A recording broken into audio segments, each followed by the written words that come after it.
How's it going, YouTube? It's Lucas here from FWD channel, and today I have a video on this, or an update video on this. Now this, as you can see by the side letters, is the front wheel drive stadium truck. I'm still hesitant in calling it a rustler. I mean, it's using tracks as parts, but, you know, whatever. So this is a front wheel drive stadium truck of some kind, using tracks as parts and a few aftermarket stuff, or some aftermarket stuff to get it to work, and some 3D printed parts to get it to work. This is actually the third variant or version of this. As you can see, there's not any motor hanging out in the front anymore. I moved it around, so the motor is actually central in the chassis, or it's a mid-motor. So taking off the J-Concepts finisher body that I painted green and underlaid in gunmetal gray, which it looks a lot better on camera, trust me. It doesn't look that great in real life. Anyway, I have the motor now placed back here, and underneath the transmission is this 3D printed part. That's all one piece connected to the steering rack system. Now this is just purely to connect the tires, the steering from the tires, because I couldn't really think of very many ways that I could think of anyway. I'm sure there's plenty of different ways to do it, to directly connect this steering servo to this steering rack and actually have it work. But I just thought of a simpler solution, is just to make it go link to this side of the suspension, and then this entire steering rack assembly goes over here. So the only problem with that is that if it's not set up correctly and the servo and the vehicle's on, meaning the servo isn't going to move on its own,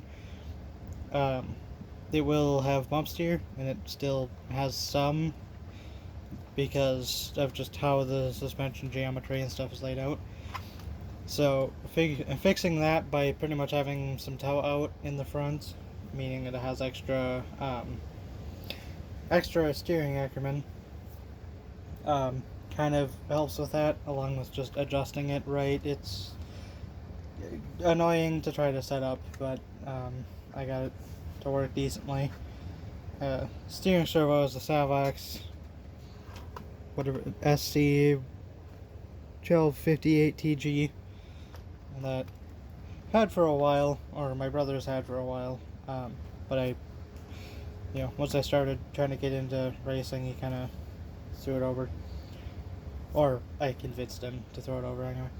So otherwise, brushless system is in here. This is a Castle Sidewinder 3, I think.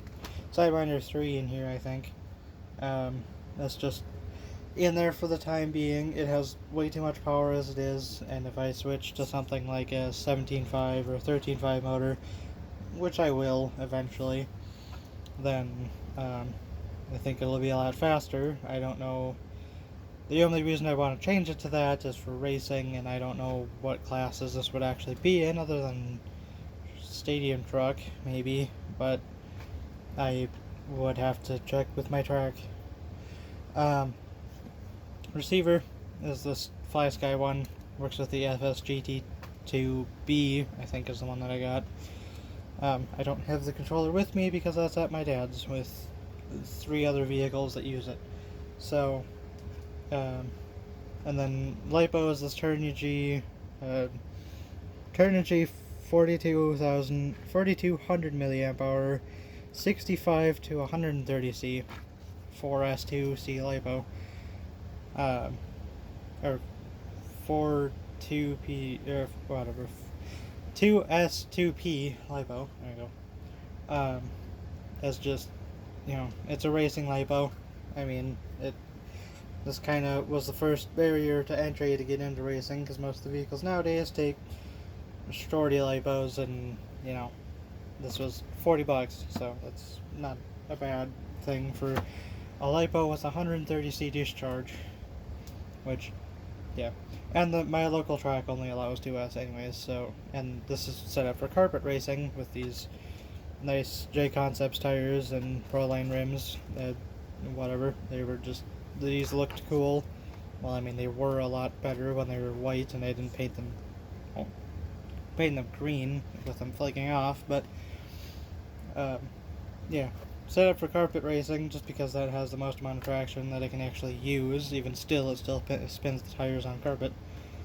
So, and I do have my slipper clutch set right, kind of. So hopefully that won't do anything or be too bad. I have yet to actually try this at a carpet track. Well, in this iteration anyway. I did previously with Motor Up Here, and it worked pretty well, actually. And even one of the track officials had driven it just because, I mean, they technically weren't supposed to, but they said anyway that, they'd never seen anything like it, so why not? And it's Traxxas parts, you can't really worry about, it being too expensive to fix. But that is something that I really want to do pretty soon. Otherwise, Proline Proline Power Strokes, front and rear. I had originally the rear shocks in the front and the front shocks in the rear, but I just found out that this entire system doesn't get very much suspension travel, mainly because of the Traxxas 4-wheel drive hubs I'm using with the Traxxas A arms and stuff. I mean, these are RPM arms, but whatever. So just until I figure out some way of having a different A arm with a different 4-wheel drive front setup, and maybe in transmission and stuff, this is a prototype vehicle. I'm just seeing what works. Actually planning on building another one, but that might be revealed a bit later if the person that I want to give it to and collaborate with actually wants to. But it's going to be done way better than this, hopefully. I mean, this looks cool, but currently it looks messy and disorganized. So, yeah. Otherwise, rear suspension is just Traxxas steering hubs, 2-wheel drive steering hubs in the front, or in the rear, with front RPM Pro Track stuff, or not, I think that's Proline Pro Track stuff, but RPM wider front A-arms just to set the offset correct, so I don't have to worry about that anymore. Which means getting all of the links and crap for this, and that's probably just $30 in links here, probably even more than that, in this vehicle. With the RPM transmission and stuff, and yeah, it gets expensive. Now, if you remember, the vehicle is this, I threw like $200 at this originally from the base concept, which was just the stock chassis, the stock transmission, and everything, which worked okay, but I thought it would be so much better if I custom made an aluminum chassis, and then,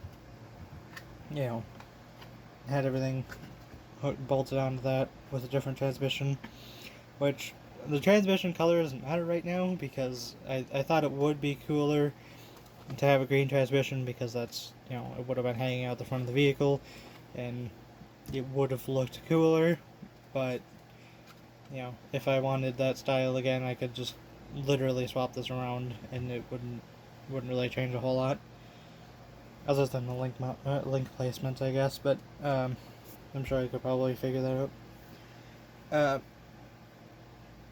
But yeah, I guess that's pretty much about it.